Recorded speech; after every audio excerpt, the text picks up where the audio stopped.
Les observateurs. Comment observer l'intérieur de la Terre sans presque jamais la creuser. Une série de podcasts réalisés par l'infrastructure de recherche EPOS France. Philippe Labazoui est volcanologue à l'Observatoire de physique du globe de Clermont-Ferrand.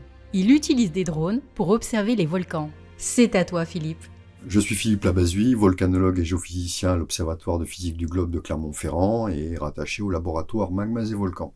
L'étude et la surveillance des volcans actifs est compliquée à différents points de vue, d'abord du fait de leur dangerosité potentielle, de leur difficulté d'accès et du fait que les structures sont cachées à l'intérieur du volcan lui-même.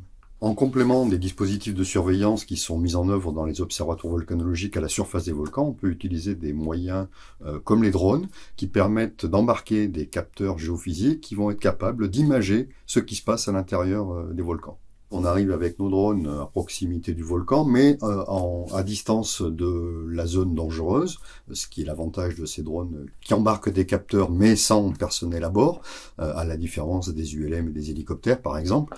Et donc ces drones vont pouvoir effectuer des mesures à distance qui nous permettront a posteriori de caractériser l'activité du volcan. Pour étudier les volcans, on met en œuvre différents types de capteurs, par exemple les appareils photo et les capteurs vidéo, soit dans le domaine du visible classique, soit dans le domaine de l'infrarouge, ce qui permet de caractériser les anomalies de température à la surface du volcan. On peut aussi embarquer des capteurs géophysiques, comme les capteurs magnétiques, qui permettent de caractériser les anomalies du champ magnétique en relation avec l'activité du volcan.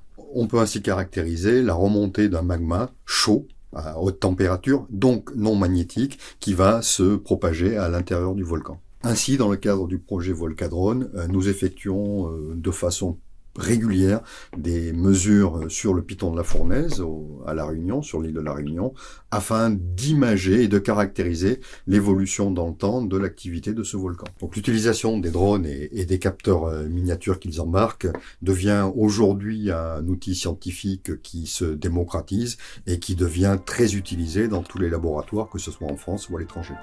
Merci Philippe.